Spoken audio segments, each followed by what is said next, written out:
Alright, this is vlog number 4 already. Alright, so for this vlog, I would like to discuss the different points of view in the Bluest eye, because I feel like that needs to be addressed. Like, why do we have different points of view than the character whose story this is? Like, why don't we just have it in her point of view and that's it?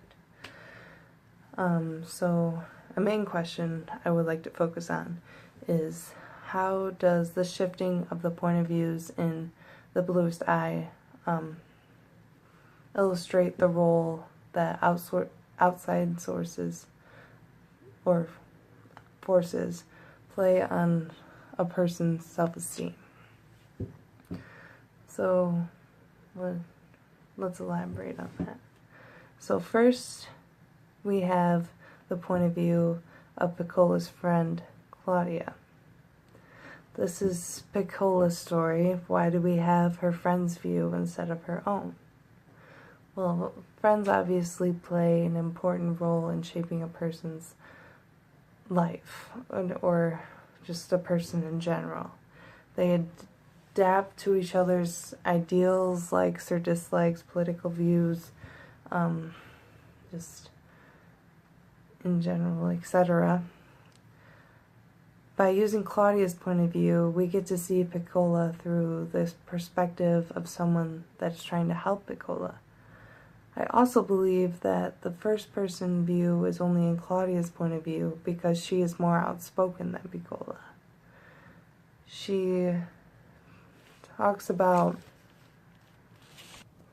trying to change Piccola. Like, she says in the passage, I wanted to open her up, crisp her edges, ram a stick down that hunched and curving spine, force her to stand erect, and spit the misery out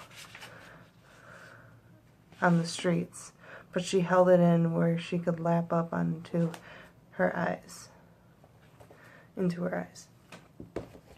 So Claudia is saying that here that Piccola doesn't want to stand up for herself. She just wants to bottle it up and just hide it in her eyes. And by getting Claudia's point of view, I believe that she is stepping in, not only like in the story, but also like telling her story, because Piccola's unable to do that. She just cannot defend herself. So this is why we have Claudia telling the story, because she is Piccola's voice.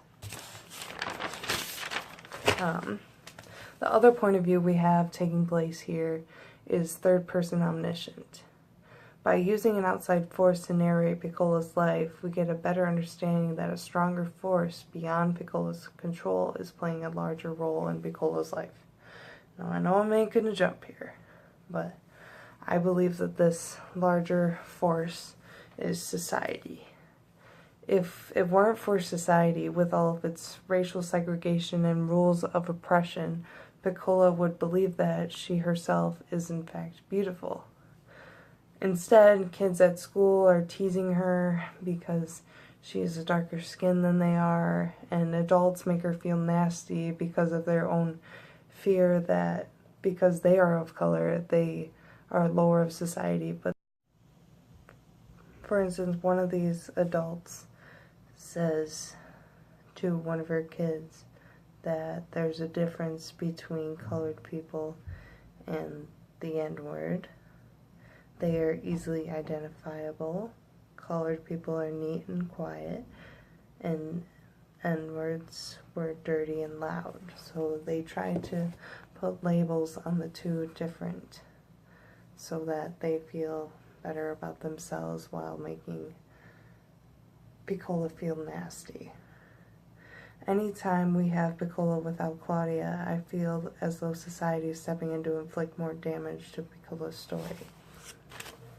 All in all, using any other perspective besides Piccola's to tell her own story also reflects on how silenced Piccola is.